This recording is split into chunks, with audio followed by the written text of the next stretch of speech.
Recording in progress. Hello and good evening. Welcome to the annual David Hobman Lecture run by the Institute of Gerontology, King's College, London. My name is Linda McKee, and I'm the Executive Dean for Social Science and Public Policy. And I'm delighted on behalf of the Institute and the College to extend a very warm welcome to you this evening. My own research is on the over 50s working in health and social care. And more recently, I've started a project on the under 25s and the relationship to the over 55s in the workplace. So for me, this evening's lecture is of particular interest. Our journey on longevity starts from the day we are born. Where we are born, the household we're born into, our lifetime experiences. And so the study of gerontology brings together a range of disciplines in a way that few other areas can. In the audience tonight, there'll be colleagues interested in physiology, in public health, in social and psychological sciences, and colleagues who've used a range of methodological approaches and also interested in how we take that research into the world of policy and practice. And so, on behalf of the Institute, I'm so delighted that Bobby is going to talk about his recent research on the generation myth. But before we go into the lecture and introduce Bobby Duffy, I just want to say a few words on the history of the Institute and to introduce David Hobman and his contribution to the area. Now, Age Concern England had a long-standing collaboration with King's College, and the Institute is now 36 years old. So I suppose that's a trigger for us to get ready for a 40th birthday party quite soon. Now, having been founded in 1986, at that time, it was certainly at the vanguard of multidisciplinary research. And the Institute was the brainchild of Jonathan Barker, who at that time was the joint head of the Age Concern Research Unit, and Professor Tony Warnes, who was then a reader in geography at King's College London. So we can see that space, place, the human experience all came together in those early days. And they established the Institute with the enthusiastic support of the late David Hobman, CBE, then of Age Concern England. And he was the founding chairman of Age Concern. So this lecture is in his memory this evening. Now, it's known as the Institute of Gerontology, King's College London Annual Lecture in the memory of David Hobman. And so I think it's with great delight that soon I'll be passing the microphone over to Bobby Duffy, who is our director of the Policy Institute at King's College London. Before I do so, I know that there are one or two housekeeping announcements, and I wonder if, Wei, do you want to say anything? Yeah, just to keep us right on the timetable.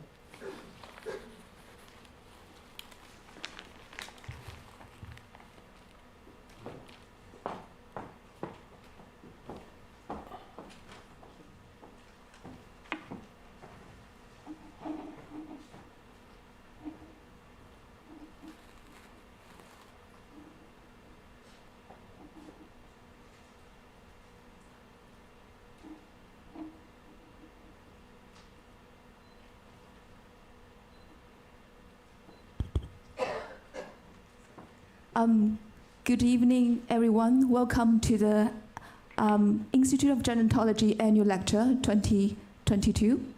My name is Wei Yang. I'm the director of the Institute. First, I would like to extend my warm welcome to the chair, Professor Linda McKee, and the speaker, Professor Bobby Duffy, who we are very honored to have him here to speak to us in the evening.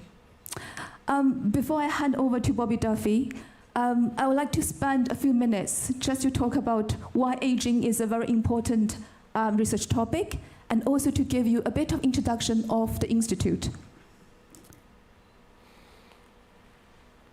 So founded in 1986, the Institute leads the excellent research and teaching in critical areas in aging and gerontology, including research on health and long-term care systems, families and intergenerational relationships, employment in older age, mental health, inequalities in healthy aging. Our perspective is global. We're keen to understand the social, economic, and political consequences of population aging. So these slides shows you a number of funded or completed research projects in the past few years within the Institute. These research projects are trying to answer a number of very important research questions within the field, such as how do urban environment impact people's cognitive function and mental health among the old people? What are the driving causes of inequalities in health in older age? How do the pension reform impact the old people's physical and psychological well-being? What challenges do the health and long-term care system faces in the era of global aging? And how do grandparenting influence old people's well-being?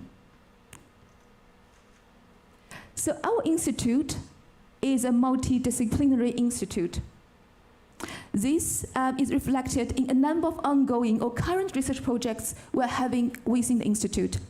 For example, the In-Care project, which is a 3-year research project across 5 institutions in Europe and Japan. And that project looks at different health and long-term care systems and its implication on health and well-being in later life. And a multi-million funded ESRC Center for Society and Mental Health, the researchers within the Institute are leading a key work stream to look at the increase of pension age and its implication on old people's mental health. Recently, we are collaborating with the Department of Engineering and won a 1.1 million EPSRC fund, which looks at technology to tackle the issue of loneliness among the old people. Our research are making really important policy implications. The researchers within the center are engaged in policy discussions at the Department of Pension and Work, WHO, the European Commission, the OECD, and governments around the world. These are just a few examples of how our research findings are featured in the national and international media.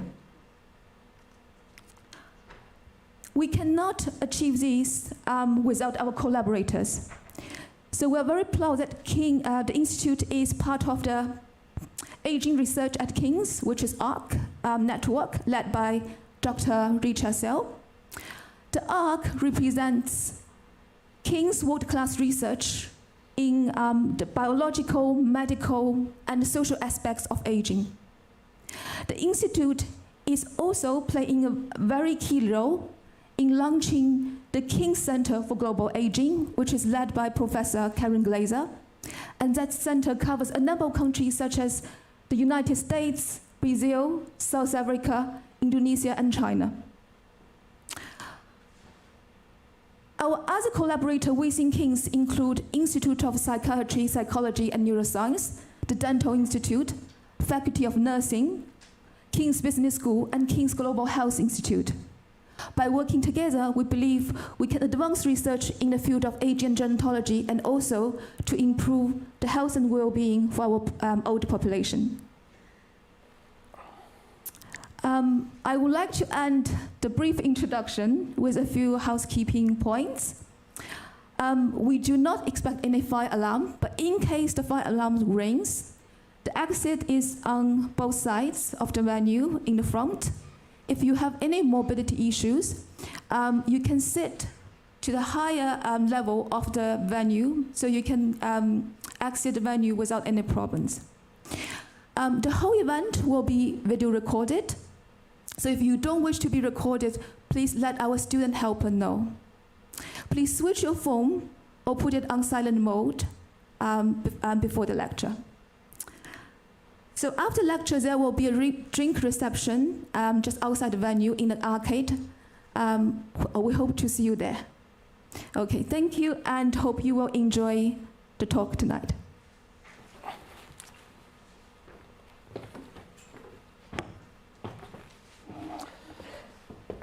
Great.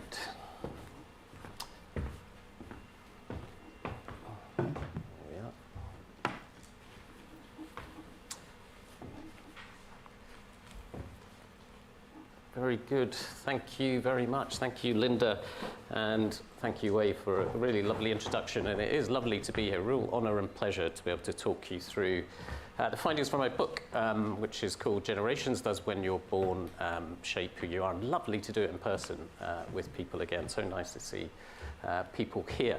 So if I was trying to sum up the book in one word, one sentence, one word, that would be impressive. If I was trying to sum it up in one sentence, it would be generational thinking is a powerful idea that has been horribly corrupted by terrible stereotypes, myths, and cliches. And when you look back at the kind of academic work on generational thinking, it does bring in some of the really big thinkers in sociology and philosophy. So a lot of how we think about how generational identities are formed now goes back to people like Karl Mannheim, who was a Hungarian sociologist writing at the turn of the 20th century, who gave us a lot of our ideas that we still use today about how social generational identities are formed and how groups are formed from being part of a group and then against other types of groups. And he was building on work by lots of others, including French philosopher Auguste Comte, who actually thought that generational change was basically the most important determinant of societal change overall. The speed with which society changes is very tied up in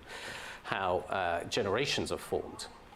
So he said things like, we should not hide the fact that our social progress rests essentially upon death, by which he meant that we get quite set in our ways once we get past our formative years and we don't change so much. So the successive steps of humanity necessarily require a continuous innovation from one generation to the next. So really big ideas about life and death and society, almost poetic sorts of ideas. So really it is a shame, in my view, that today the type of generational analysis we get is more things like this. That millennials are killing the napkin industry. That's one of the headlines from the book, and I could fill the whole 40 minutes of this just talking about things millennials are supposed to have killed. It's a real meme. There's artworks that pull them all together into one place, all the things that millennials have killed. But it's not just millennials who get picked on for this. Baby boomers also get a hard time. Baby boomers not so much for killing things as ruining things. Baby boomers seem to ruin things. In this case, parenting, and not just now, but forever, in terms of their things. So that's the level of analysis that we tend to get seen, particularly covered in the media and commentary. And it is a real shame, because I think you can only understand the future if you understand generations. That's one of the key aspects and key findings from that type of thinking and the types of research that I do. But before I tell you why that's important, it's important to know your audience when you start talking about generations, actually, because some of it's quite insulting, not insulting, but quite critical in some ways of different generations. So it's good to know who's here. And I suspect we might have all the generations covered, maybe. It doesn't always happen, but let's see. So let's just do this with show of hands. Gen Z, born 1996 and after. Any Gen Z people in the audience? Couple there. Just you two. No, some at the back there as well. That's great.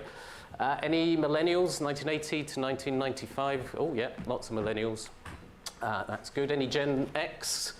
The best generation? This one here, it's my generation. Very good. Any baby boomers? So have a look at these ones. These are the rich ones that you can go and tap up for drinks later.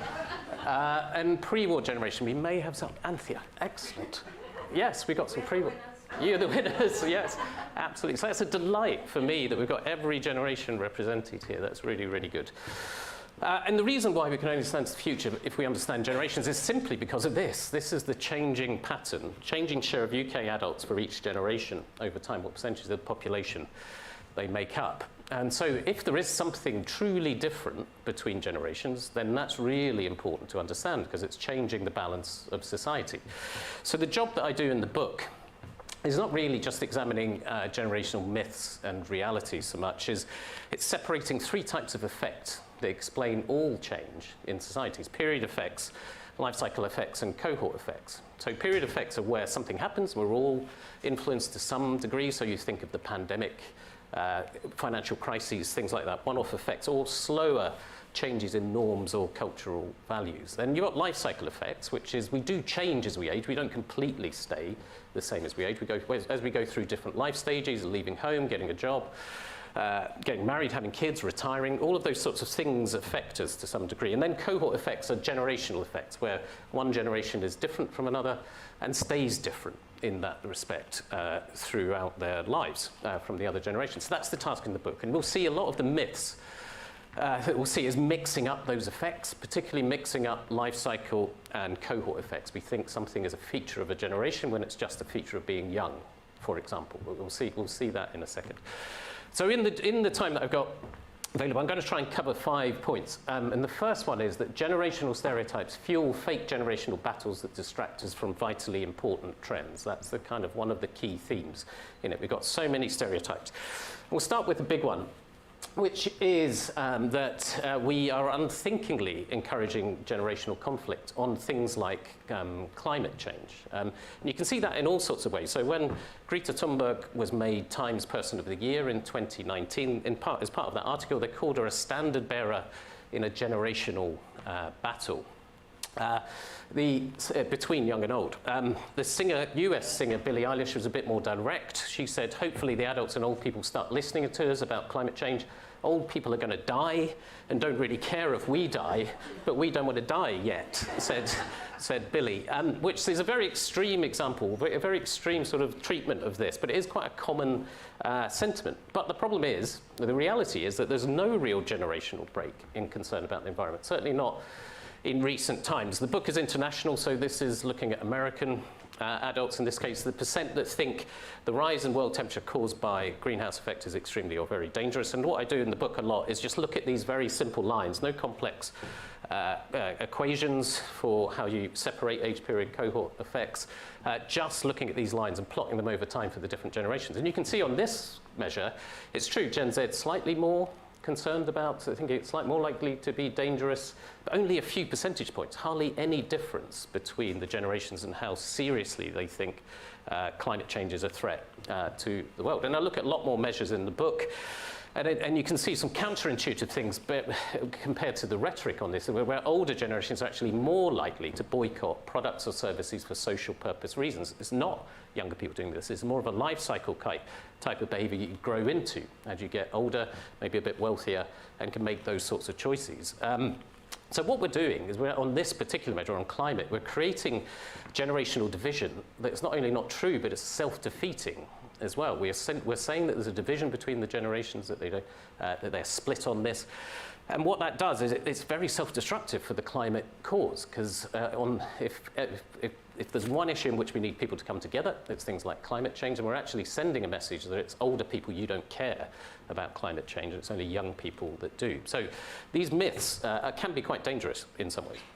The second kind of group of ones on this distracting myths is around the culture wars. And the culture wars are not down to, it's a slightly different point in this one, but the culture wars are not down to a new generation of snowflakes or social justice warriors, despite the assertions from some. And like I say, it's a slightly different point because the evidence does show that there's clear gaps between young and old on attitudes to things like race, immigration, gender equality, gender identity, sexuality. But the crucial point is they're not unusual gaps. There is always a gap between young and old on emergent social issues. In fact, when I look back, it's more or less a constant ratio, where the youngest generation tend to be twice as likely to be comfortable with changing norms than the oldest. So just to give you a couple of examples, back in the mid-1980s, you actually got 60% of the pre-war generation saying that women should stay at home and men should go out to work. And then at that time, baby boomers were the coming generation, they were the younger generation coming through, and half of them, only 30% of baby boomers thought that would be the case. Incredible how quickly we've changed in terms of our attitudes. But you roll that forward to 2021, and you just look at a different issue, something that's more emergent in terms of social tension between different groups on on the empire, British Empire, percent that was proud of the British Empire. Now you've got the baby boomers who've got the more traditional view on this. 45% of baby boomers think we should be proud of the British Empire, only 20% of Gen Z. So the issues change, but the ratio between young and old is pretty much the same. So we don't have a particularly odd combination of generations right now. We always have these gaps between young and old on these emergent social issues. So there's really two reasons why it feels particularly divided right now by generation or by age on these types of things. The first is like a constant of history. Thinking today's young are uniquely wrong or weird is a constant of history. We always think that. And there's lots of examples scattered throughout different eras of this. I do like this one this is the 7th Earl of Shaftesbury, who in 1843 said that young ladies in the market town of Bilston had taken to drive coal carts, ride astride upon horses, drink, swear, fight, smoke, whistle, sing, and care for nobody, which just makes Bilston sound like a brilliant place for a night out, to be honest. But that was not the Earl of Shaftesbury's point, I don't think, at the time.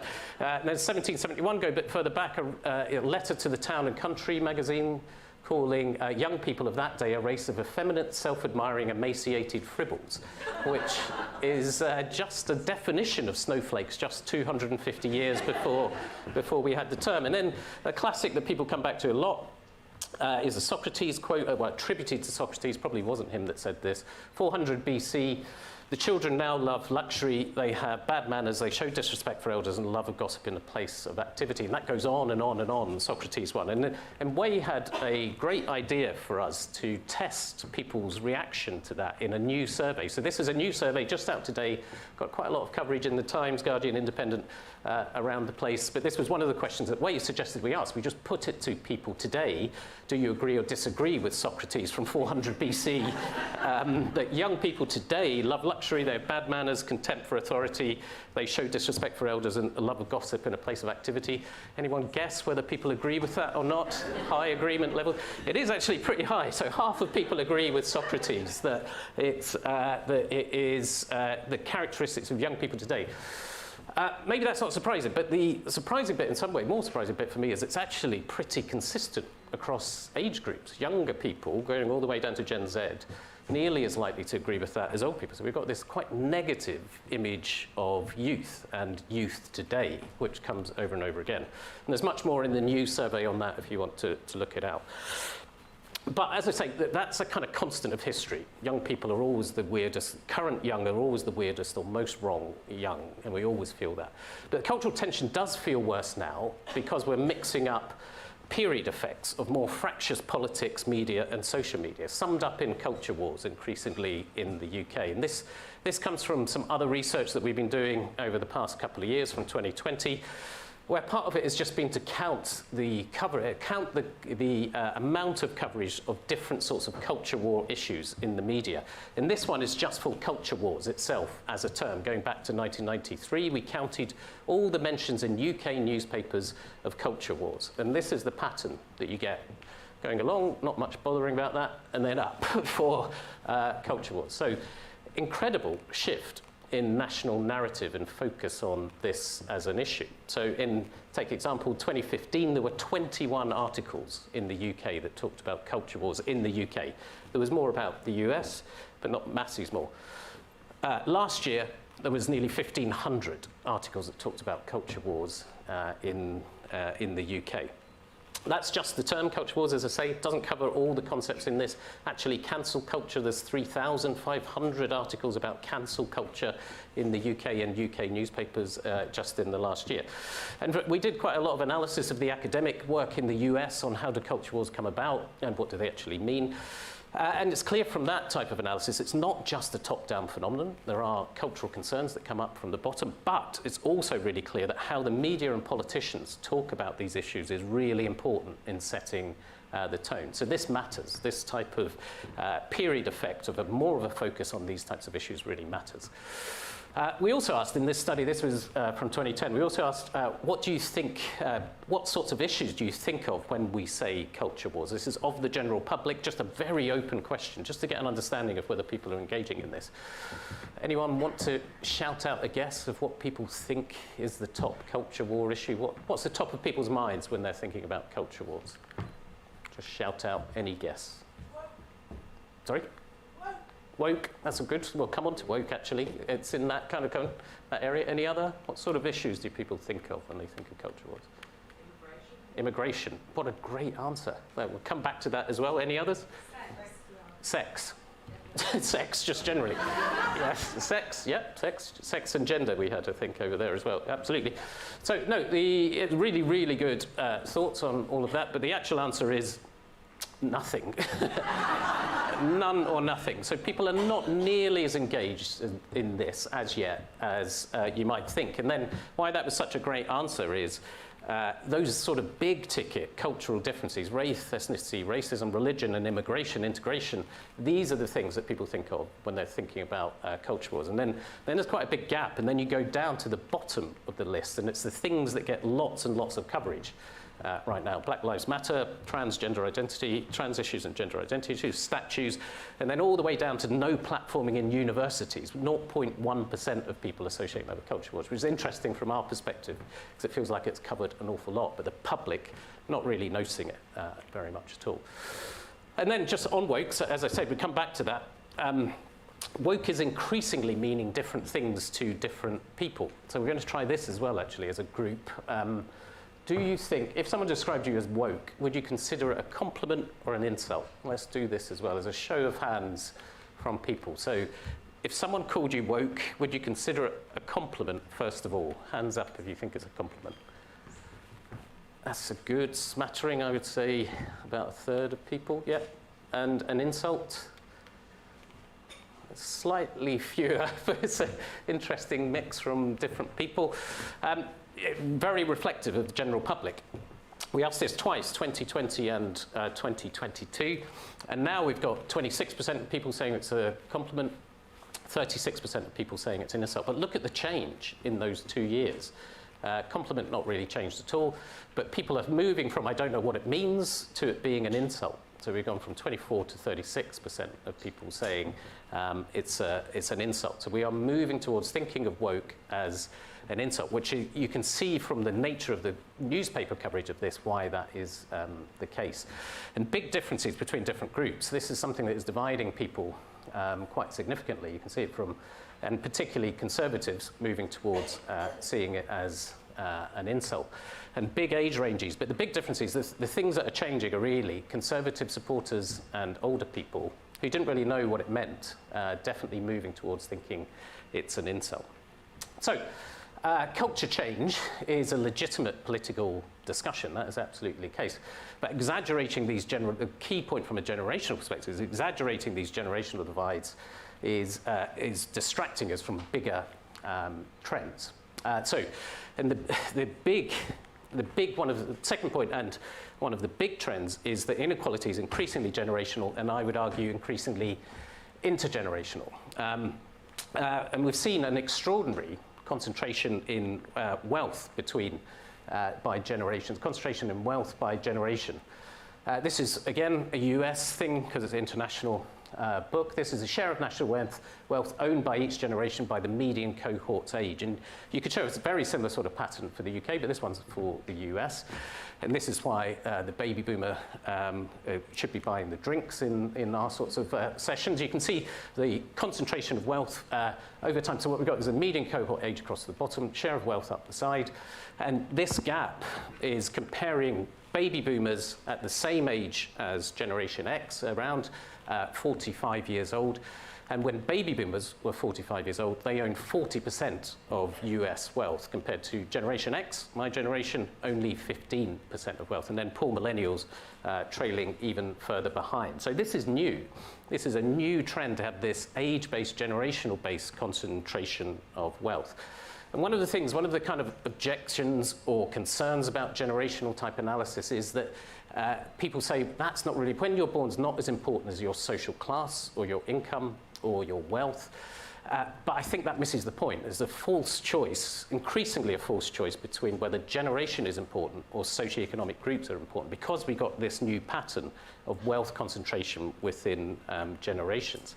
How the two interact is increasingly important because we haven't really seen this before. This increase in private wealth in recent decades, and then that concentration of that private wealth within particular cohorts is a new pattern. So looking forwards, that's going to be increasingly important in predicting the future life chances for different groups. Life chances are increasingly going to be set by familial resources, because we've had the economic story of the last 20 years has been the increase in private wealth, that being concentrated within particular cohorts. And then the economic story of the next 10 to 20 years is going to be how that trickles down very unevenly across generations. So this has become increasingly set.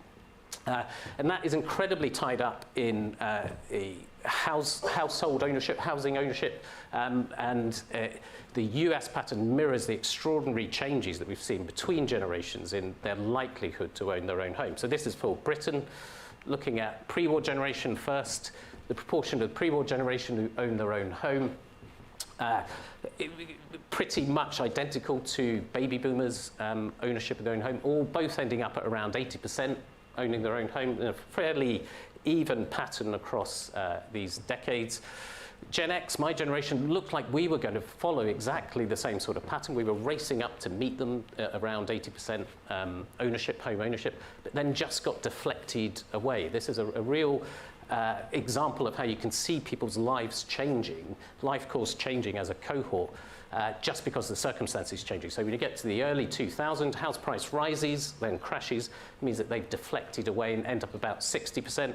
And then poor millennials again, never really get going in terms of their home ownership levels. It has gone up since then, but down at around 40%. So 40%, 60%, 80% levels of ownership. Incredible change. But there's a curious thing. Do people see this story, the Kirsty Allsop story about with her property advice for young people?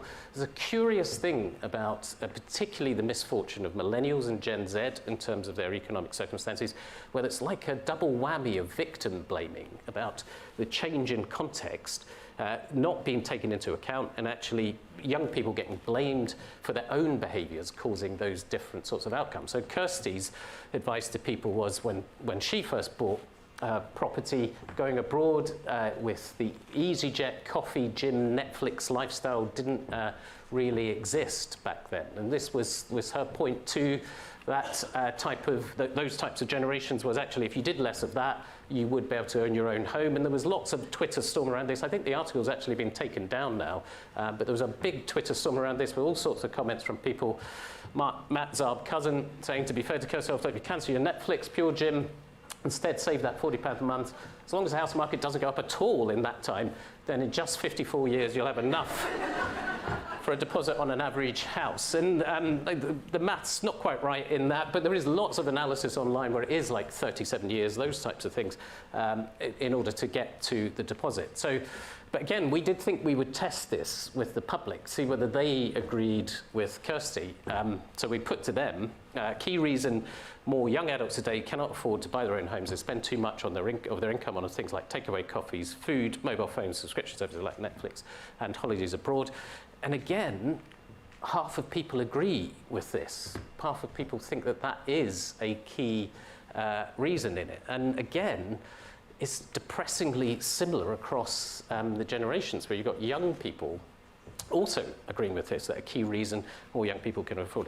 To be fair, there's more analysis on this in the study, and 75% of people will say it's also because of the increase in house prices and higher deposits level needed and stricter lending rules. So there is a more rounded view that people have, but still we've got this message. We are still getting that message across to people that it's actually tied up with these types of behaviours, not those big economic changes. There are much bigger shifts at play than Netflix subscriptions. And when you look at just very simple analysis of the difference between generational context, that's the trend in average weekly earnings, going back indexed on 1970 up to 2020, and that's the increase in average house prices, which has gone up twice as fast as average earnings. That sort of change dwarfs those small changes in lifestyle, etc., that you would see.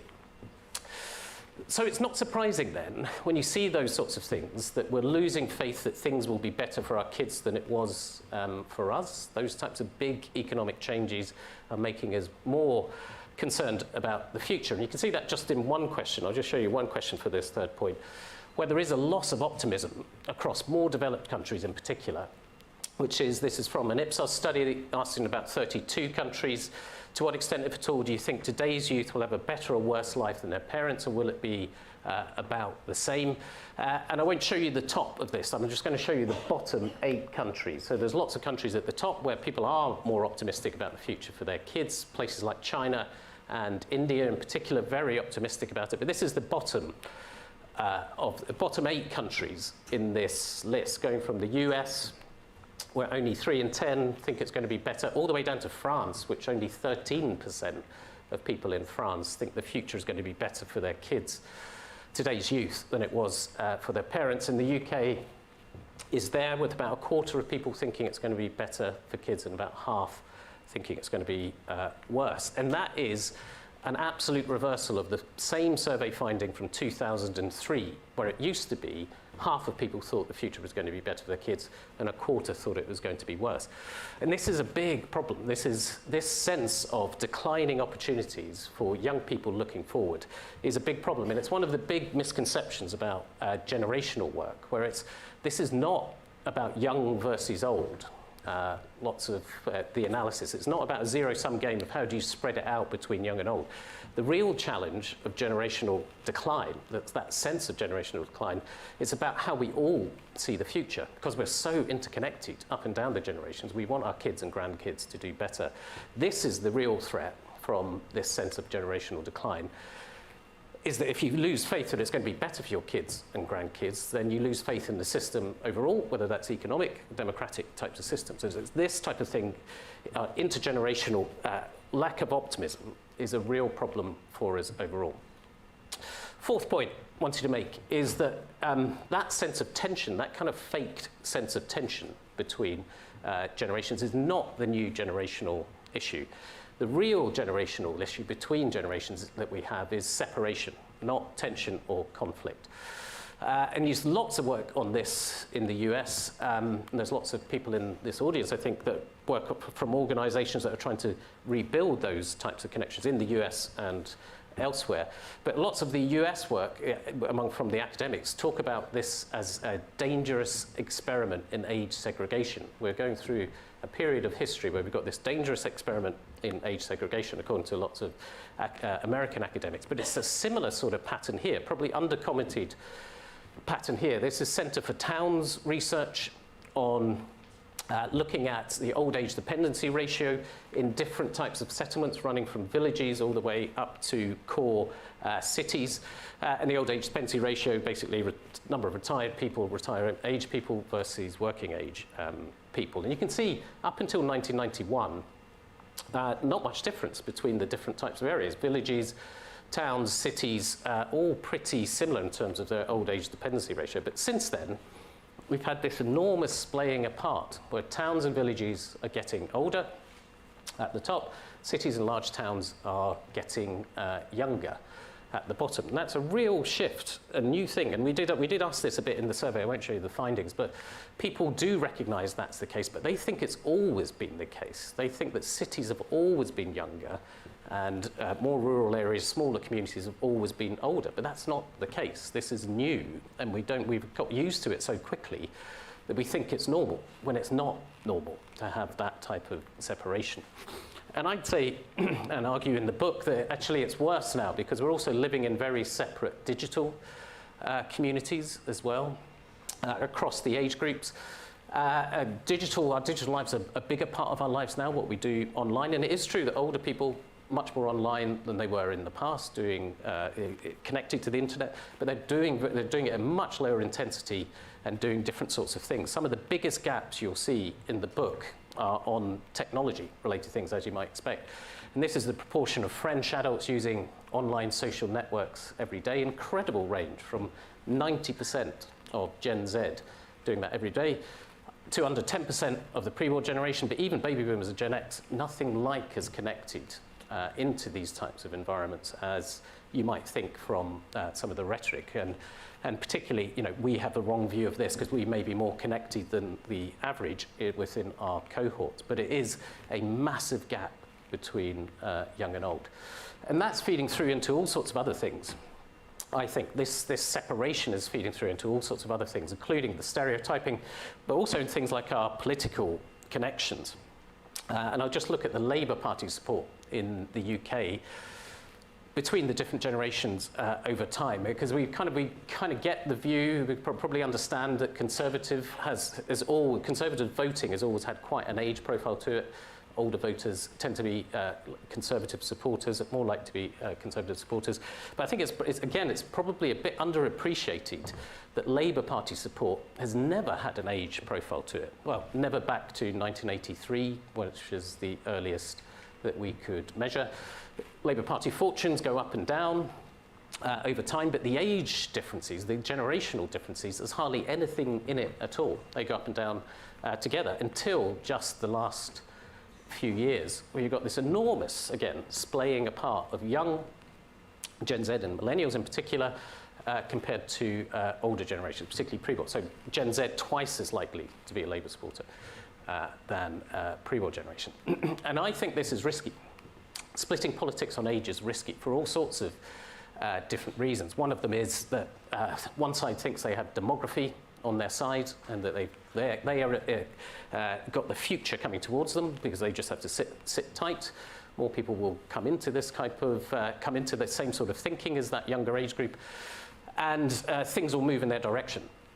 It's a kind of demography is destiny type view of politics. But the other side also see that as a threat, and they're very much incentivized for them to emphasize the threat of the other side, that these are extremists that are trying to change your way of life. So age mixed with politics, these sorts of age gradients mixed with politics, is a very risky way to approach it, because people tend to get embedded and emphasize the extremism, the other side, and compromise across age groups becomes less important.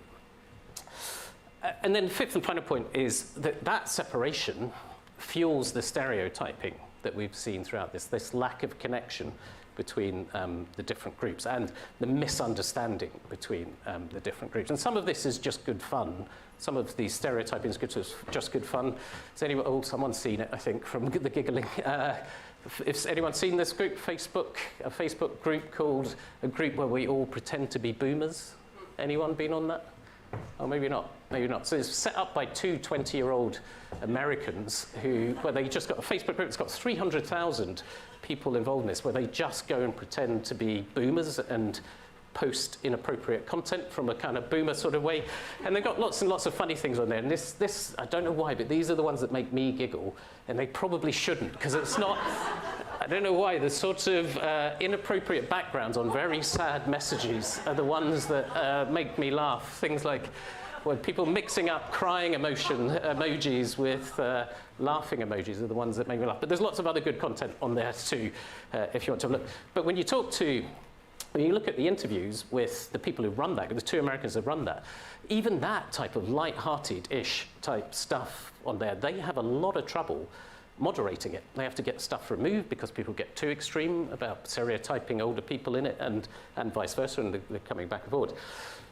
So even that kind of level of stereotyping, which the online environment encourages, can be quite destructive. And I guess the key point in many ways is this last line, is that we miss the positive benefits of intergenerational connection as well. All this separation, stereotyping, myths and cliches, all of the misunderstandings that come from that, misses one of the most solid findings that we have across this type of research, is that intergenerational connection is incredibly beneficial to both old and young.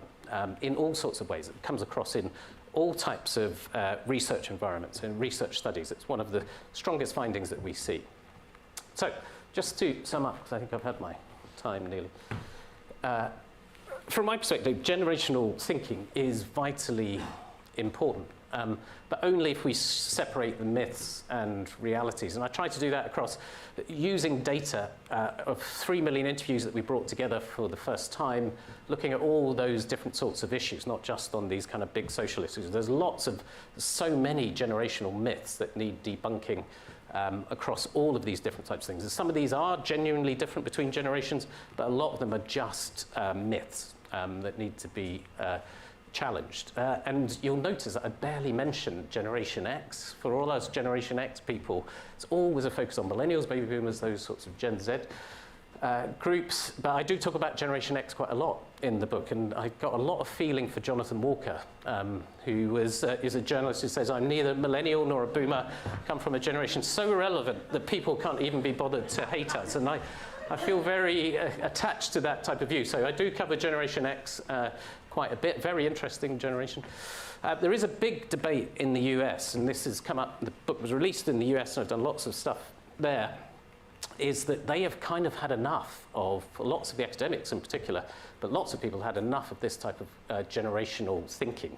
Generational consulting is a £70 million per annum, dollars per annum industry in the US. There's over 400 LinkedIn users who call themselves millennial consultants. So there's a bit of a backlash in the US about using these types of things and whether we should just drop the idea. My argument in the book is that's the wrong response, is that we need to defend the field with better analysis rather than abandon it, particularly to those types of things, but then particularly now when we're living through COVID-19, which is a truly generational event. And I think it is particularly important right now to have that generational thinking when we've got so many myths. And going back to the academic thinking on this is really important, because it reminds you of things like tensions between generations is not just natural, but it's actually essential and beneficial to societies. There's lots of demographers in the 1950s in the US and Canada who talked about that generational tension as a type of demographic metabolism that keeps society fresh and prevents it becoming a stagnant pond. So we shouldn't be scared of generational tension, and there is a quite slight tendency to talk it up into a big thing now as part of the culture wars. But outright culture wars are entirely different in cause and effect to that generational tension. We are misdiagnosing between period life cycle and cohort effects on this. We don't have a particularly unusual generational situation. What we do have is more of a period effect where culture wars are being brought in. Culture wars are very different because they end up with two sides where so much of your identity is wrapped up in that particular identity, that political identity, that compromise becomes impossible between those two different groups because so much is wrapped in your identity. Very different kind of thing. But it's an optimistic book, optimistic analysis. You should stay optimistic with this. We're not unusually far apart. We're not paying as much attention to cultural division as you may think. And really, our focus should be on bringing us together rather than exaggerating division. So I focus on three main actions in the book. I think we have to have a focus on intergenerational inequality because that is going to be such a new thing. And that does bring in things like wealth taxes. All of those types of practical actions we're going to actually have to address at some point because it is going to get more and more important. We need to rebuild and protect generational and intergenerational connection. We've sort of drifted apart through lack of attention to generational connection rather than being something that we have designed. And we need to design that in more, think about that generational connection more. And then finally, one of the biggest themes when you start to look at things generationally is the short-termism of our thinking. We need to find ways to embed longer-term thinking. There's some great initiatives in this. There's a Future Generations Commissioner in Wales. There's all sorts of similar experiments in different countries around the world. But we need to try to embed it more because we get pulled back to short-term thinking all the time. And that's the point I'll leave you on. When I did the dedication at the start of the book, I wanted to do it to family because that kind of makes sense for a generational book. And when you look through the birth dates and death dates of different members of the family, my grandparents born in 1910s, and my kids are probably going to live to the 2110s.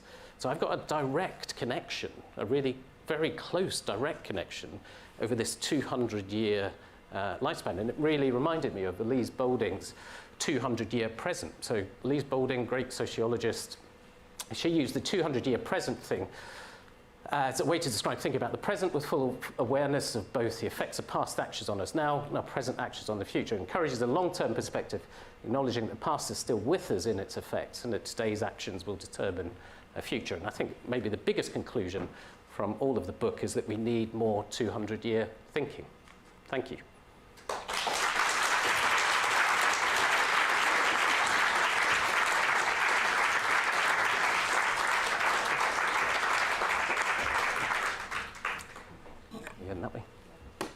Okay, thanks very much, Bobby. Absolutely fascinating, and I think we can see so much of our own histories within this analysis. Now, we've got colleagues who are online, so we're going to take some questions that are coming through by the chat line, but I'd like to start off by questions from the audience. And while you're thinking of your questions, I'm just going to... we've got microphones down here as well. Okay, they're working as well. That's great. I'm going to kick off. And Bobby, I was absolutely fascinated in the data from the last 5 years. Because on the one hand, we've all just lived through the pandemic, where I think many of us did really feel strongly about those intergenerational connections within our families, although we saw tensions in the media played out by politicians.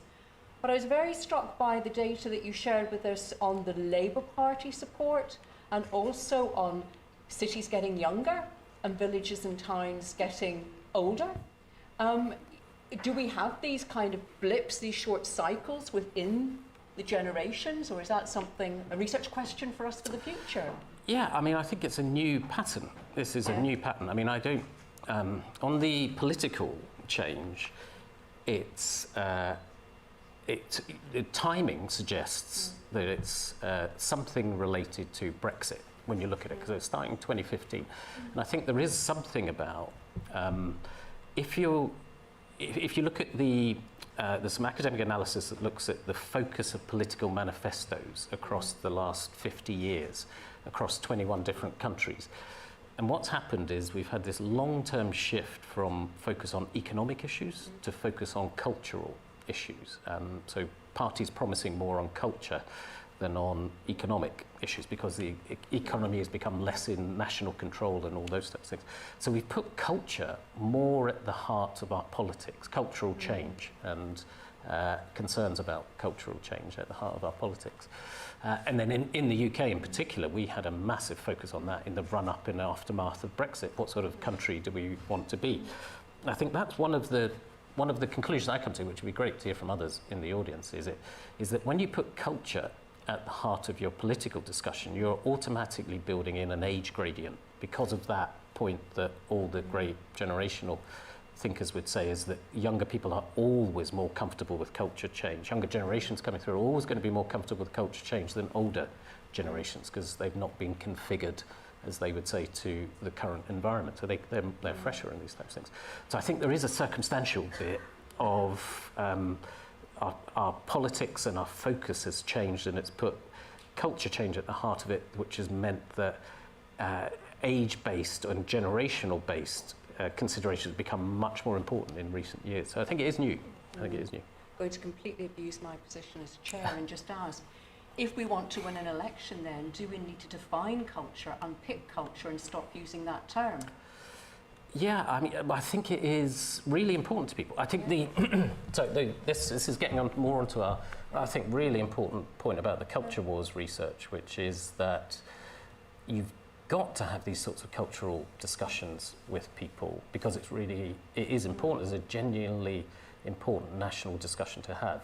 But how you do that discussion is also vitally important. The extent to which you can have that without exaggerating and emphasizing division between groups is really important. And you can see we are not the US. We don't have the same historical, political, structural kind of context as the US. But you can see where if you drive this to the extreme level of cultural identity politics, you can end up with situations where people are just one tribe or another, and compromise becomes incredibly difficult. So it's how you have the discussion, as well as having the discussion, that's really important. Okay, well, look, thanks very much.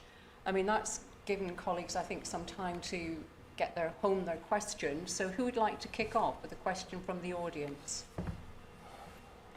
Great, yeah. The top there. Yeah, thank you. Andy.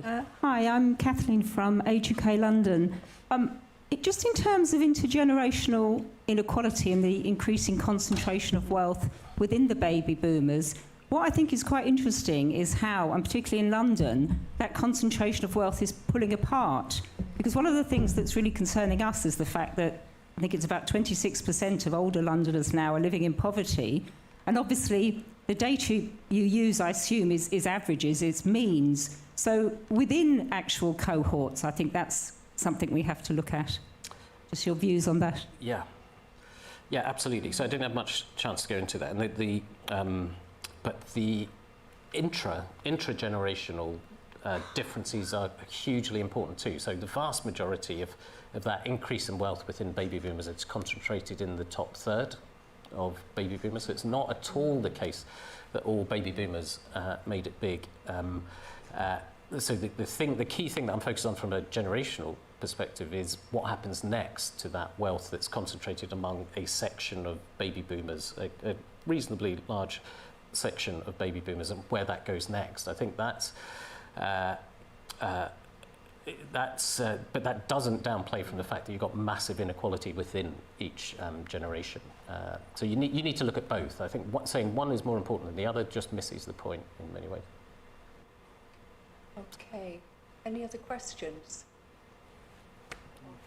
Sorry. Guy here. Oh. You're doing Oh, a sorry, better job than me. yeah. Yeah, great. Maybe I should put my glasses on, actually. Thanks. I wondered, of course, the borders between the generations are completely arbitrary. Like, I was born in 1980, so I'm, by your definition, a millennial, but I feel like a Gen Xer for my kind of cultural touchstones. Has anyone ever tried sort of doing their own generations, like picking an arbitrary, like people born between 1938 and 1972, and seeing what patterns emerge? Or to kind of put it another way, do the generations come organically from the data? Yeah. Or do you start with those names and then work backwards? It's a really good question. It's a really good question. So these social generational labels mostly come from the US, and the only one that's built on a demographic reality of a sort is baby boomer generation. So that is a reality. There was in the UK, it was like 2 baby booms really that had been pushed together in this. So there was a demographic reality from that. Then after that, and even within that, the boundaries between when does a baby boom start and end is arbitrary, as you say. There's always blurriness at the edges. But then after that, they become much more culturally defined in terms of Gen X, where does that begin and end, and then millennials. So absolutely. When I first did the analysis, we did do exactly what you said. You just treat it more as a continuous variable to see if you can see any breaks in it in particular. And there isn't much. This is quite a smooth thing, as you can imagine. There aren't really big shifts when you're looking at population level kind of trends like this. If there was one break, it would actually probably split millennials in half to older and younger millennials. There is quite a distinction there, particularly on technology, where older, as you say, older millennials are much more like Gen X, younger millennials, different from that and closer to Gen Z. So there is a bit of a split like that. I mean, I don't, because most of it is quite smooth, I don't really worry personally too much about the boundary issue or the definitional issue. It really is, can you see meaningful differences within those groups? And what the book shows, what lots of the book shows, is there are really big differences that you can understand between these quite cliched generational groups. Even if the labels are a bit cliched and how they were defined is a bit non-rigorous, there actually is big differences between those cohorts that are meaningful and useful to understand on things like religion or sexual activity or smoking levels or whatever it is. And there's some big steps in there. And it is, of course, the case that there's so many of the social variables, social analysis variables that we use have fairly arbitrary boundaries, whether that's social class, ethnicity.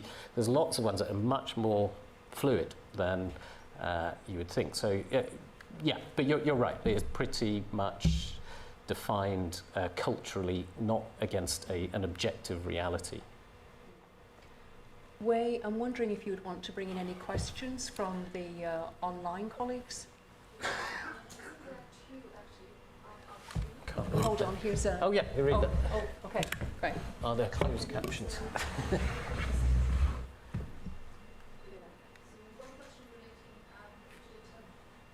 Woke, yeah. I dislike this term because I think it's used as a label to marginalise some people, but consider myself probably the kind of person considered woke.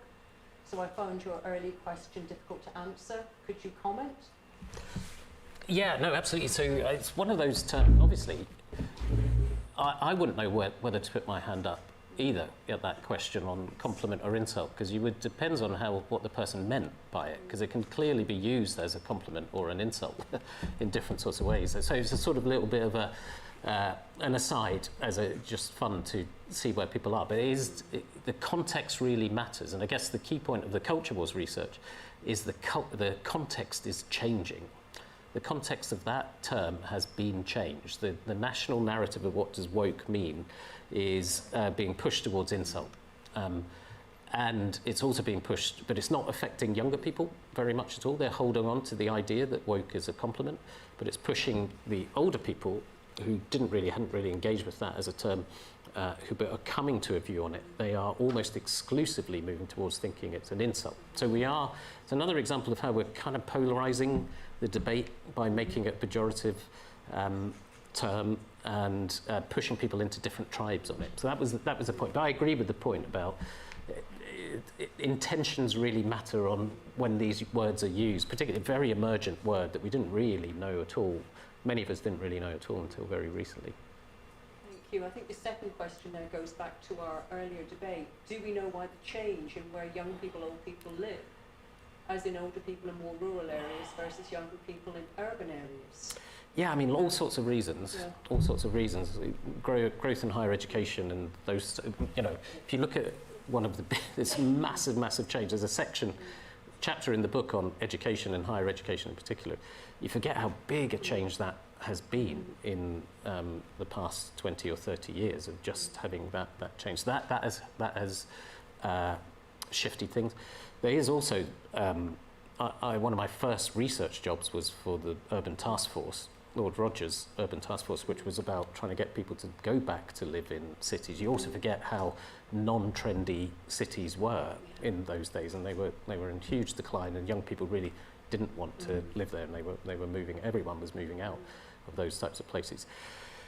So a lot has changed in that sort of time, and there is more so in the US, but I think in the UK as well, there is just a lack of thought in planning about how do you actually mix up communities where you've got places that are suitable for both old and young. We haven't really put any value on that over the years. There's small experiments that are from great organisations that are trying to bring people together, but it's not been something that we've factored in. We just allowed this to happen.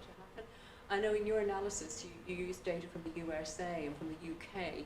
I think if we look to some European countries, such as the Netherlands, for example, we might see a very different perspective on who is living where and the whole idea of mixed communities. Yeah. I think particular areas in Amsterdam where they've done tremendous jobs are mixing different age groups and communities with different types of needs. Absolutely. Yeah, and places like Singapore have had a real focus on it. But it's So within the audience here, there's now 3 questions over here. So shall we go up to the middle there, and then there's 2 down here. So we've got any microphones there? There's one there, microphone there. Okay, can I just pop this over here?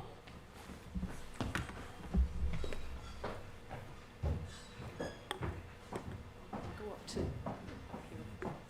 furthest away.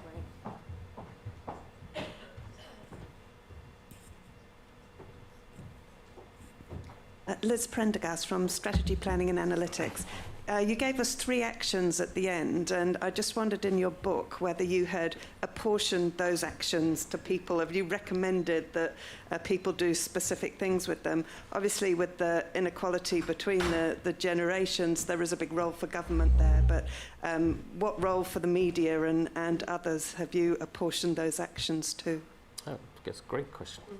In the book, as books always have to have 10 things to do at the end, there's actually 10 actions at the end of different sorts, but just that they're the 3 that I think are most important. I think the inequality one is quite government focused, and it is about, so it's a portion to them in many ways, because we just have ducked the issue of wealth taxes in the UK and lots of other places for so long, so you need to be doing that. I do have really strong admiration for lots of civil society organisations that are trying to increase intergenerational connection, but they are there's brilliant organisations who are doing this in all sorts of different ways in the UK and around the world, but they are only scratching the surface because there's only so much they can do in terms of actions that bring generations together, whether that's through voluntary activity or creating the types of mixed communities that Linda was mentioning. Again, a lot of that has to come back to government, about how do you actually embed this into more of our planning, into more of our thinking, when you're actually thinking about public services and community building. It's a heroic effort from lots of civil society organisations, but it's not going to be enough to push against these big trends. And then on the final one of embedding longer-term thinking, it does come back to government again too, because it is, again, you've had great examples around the world of very innovative measures to try to think about future generations, but it needs to have real legislative power to work. So the Future Generations Commissioner in Wales does have power of review of Welsh government decisions, where they can make recommendations on the basis of this. They've been set up to think about the needs of future generations, not just current generations. And so that is embedded in their powers, is to be not just thinking about people who are alive today, but people who are going to be coming in the future. And I think that is, I'm hoping that is just the start of a trend to trying to embed more of that thinking into, with real power, not just review power, but actually being able to block particular types of things. It does seem to be working in Wales to some small degrees, where they have managed to stop things that are going to be just of benefit for the short term, not for the longer term. But we need more of that. We need more of that. There's a great novel by, what's it called? Ministry for the Future, which actually goes through what would it look like if you really did have an agency, this is a global agency, part of the UN, which was supposed to look after future generations' interests. And they were given the power, and what they ended up doing was mostly financial. It mostly ended up with dealing with central banks to change the incentives for different economic systems to be much more future focused. So it is very intertwined, but it does rely on people having real power to enforce things. Thank you. I think there were two questions down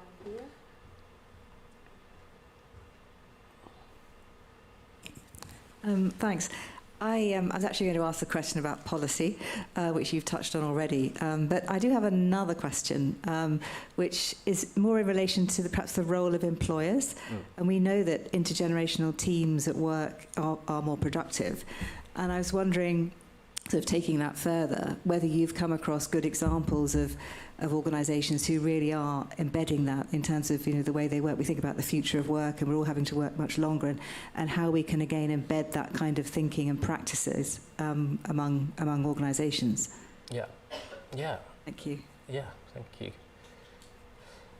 Yeah, I mean, I don't. You may know more than me actually about this. I think. Have you got any examples of good ones?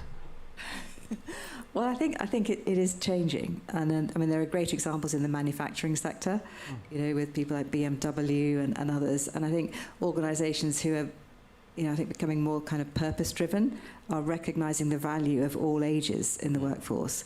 And we're seeing a rise in age discrimination cases and things like that. So I think we're seeing a shift. But I just wondered, in terms of the policy perspective, whether you touched on any of that, or any of your interviews were with leaders of organisations in terms of what they're doing. I mean, the greatest reflection from the workplace-based research is just how much nonsense is talked about in terms of generational difference in the workplace, in terms of what people are after and how they work together and don't work together. It is the noisiest engine of generational myths that we have out there. It's just about Gen Z don't like to work in teams, but Millennials do, and Gen X are all kind of people like me who are just reject all sorts of authority and can't get involved in it. All of those types of things. Baby boomers like public praise, and all of this type of stuff is very, it sounds so trivial, but it's really embedded into big organisations, that they have generational based guidelines on how you should be interacting with different groups. So, massive retail chains like Target actually have that kind of generational training embedded into their system. So now I know lots about bad examples. I know less about good examples of people who are doing it really well. In terms of policy aspects to it. I mean, it is interesting that generations is not a protected characteristic. Obviously, age is, but generation isn't. So people can be very cliched and very rude about generations, and come to lots of assumptions about Gen Z that they couldn't do about young people or old people. So we do have, with the growth of the use of the labels, we do have this shorthand use where we can be quite cutting about different generations, get incredibly stereotypical about different generations in a way that you can't with any other demographic group. So we need to be mindful of that. I don't think there's anything government or policy should be doing with that, but it is one of those forces that is pushing that more stereotypical and cliched view of different groups. Thank you. I think you have a question? Yeah. So I'm Lexi from the Department of Transport, and you talk a bit about like cities getting younger and rural areas getting older, and we know that cities are like more productive, more efficient, more kind of contribute greater to economic output.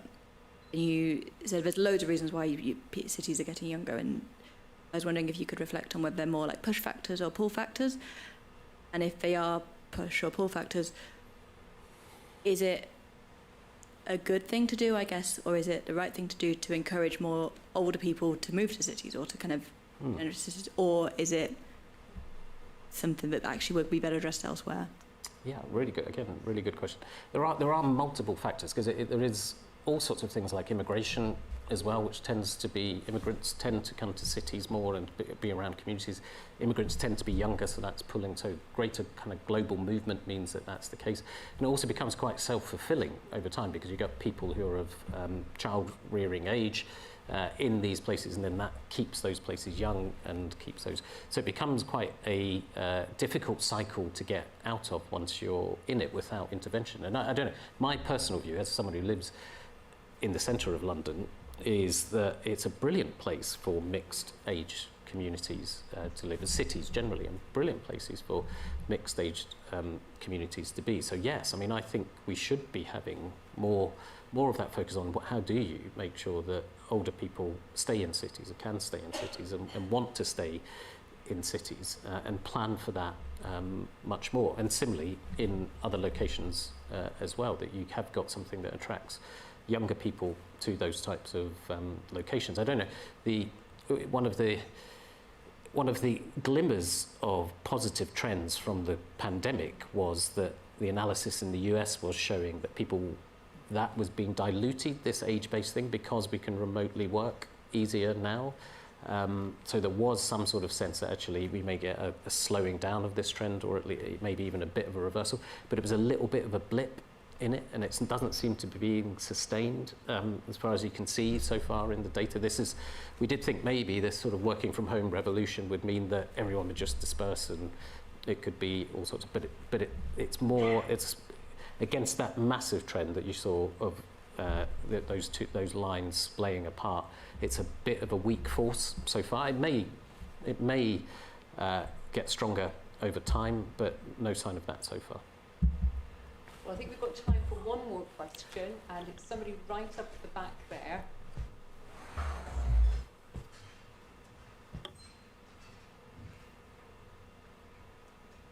Hello. I was wondering, so what you showed in your slideshow, the increase in the younger population in cities and fewer house ownership, they show me that the trends, socio-economical aspirations in life change from a long-term basis, from a more momentous experience aspirations, that people, the use of, let's say, recreational drugs, seeing world globalization. How do you see a correlation between this and the deglobalization of world that is, let's say, spiked with the Russian-Ukraine war, or that we can see? Wow. It's big. I don't know that I quite entirely follow so localization versus these big global. So, as someone that, let's say, who is a part of the Gen Z, Yeah. I've observed that the socioeconomic aspirations we have, for example, the ownerships, the idea of ownerships, idea of experiences, they change from a, let's say, an American dream-esque kind of perspective to a, let's say, the experience dream kind of perspective. So how do you see a correlation with this momentous short-term living with the further deglobalization of the world that can cause, let's say, some hindrances to the experience that we are willing to have from the world?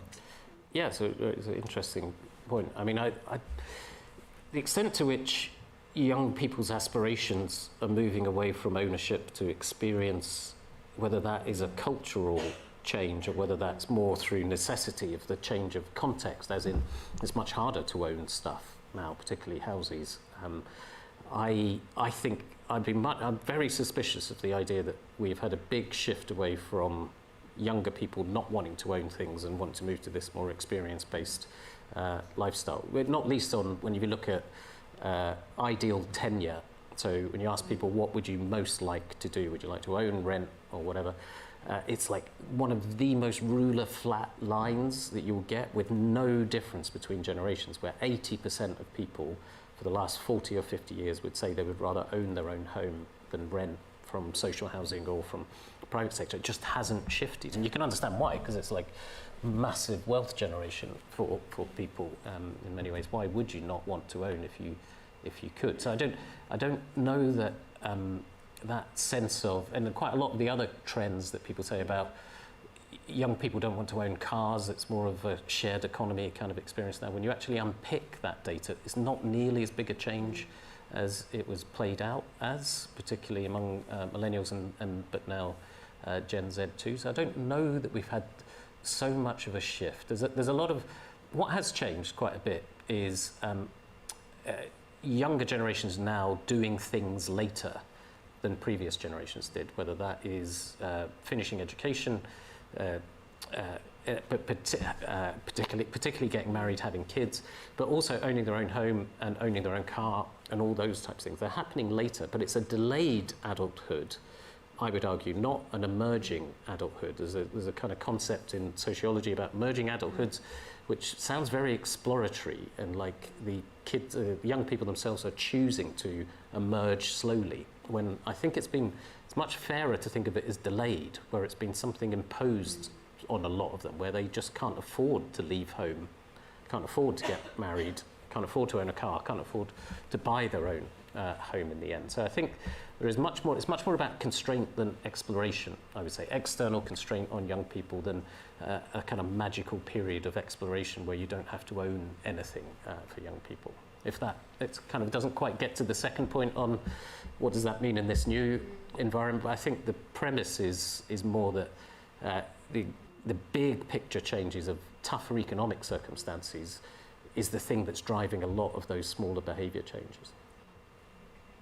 Well, look, thanks very much, Bobby. I mean, it takes years to put together a book, I think, as some of us know in the audience here. You've conducted a lot of research, talked to a lot of organisations as well, and thank you so much for sharing that tonight. No problem. It's just been great, absolutely fascinating, and also, you know, you bring to it a sense of humour and analysis and sharing some difficult truths that are here with humour just makes it that little bit more easier for us to reflect on some of those challenges and get stuck in. But on the note of delay, we're probably delaying everybody from getting to a drink in the arcade outside. But before we close, I'd very much like to thank everyone in the audience, thank everybody online, and a special thanks this evening to the organisers at the Institute of Gerontology. I know Anthea Way and colleagues have put in a lot of heavy lifting to get us to this evening. And it's great because this is one of the few times we've been able to in-person network in the last 2 years. So another delay. So without further delay, shall we head out for a drink? Yeah. And thank you very much, Bobby. No, thank you. Thank you.